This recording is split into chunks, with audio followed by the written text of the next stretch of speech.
Still, I'm like Anini. But who is Anini? You've all heard that name, but the story behind it will completely blow your mind. Lawrence Numayagbon Anini, a taxi driver who decided one day that he knew these roads too well to remain poor. The man, popularly known as the Law, has declared himself above the law.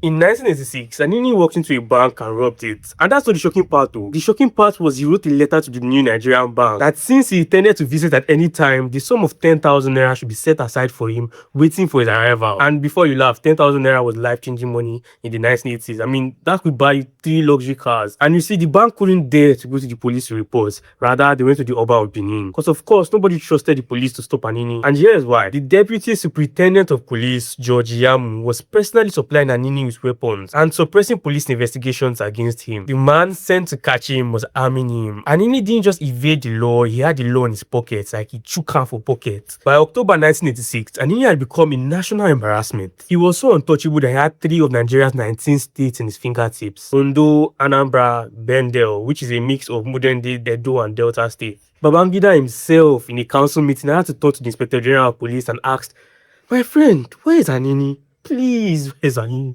But just like the famous quotes, 99 days for the thief, 1 day for the owner. 2 months later, they found him lying in bed with his girlfriend, shot him in the leg and carried him out in a wheelchair. The most feared man in Nigeria caught in bed. But here's where it gets interesting. When Anini was arrested, he talked. He named every police officer who protected him, the ones who supplied him with weapons, the one who took money to look away. Anini brought his own prosecutors down with him. And on March 29, 1987, thousands of people gathered to watch the great Lawrence Anini get executed. I guess he didn't go above the law enough to save him this time. He asked God for forgiveness and accepted responsibility for everything he has done. He was just 26 years old. But here's what the Anini story is actually about and why it really matters in 2026. Anini did not survive being a criminal in Nigeria because he was special or too powerful. He survived because the system that was supposed to stop him was feeding him instead. Anini represents something that people still recognize. Not a thief, but a man that existed in the gap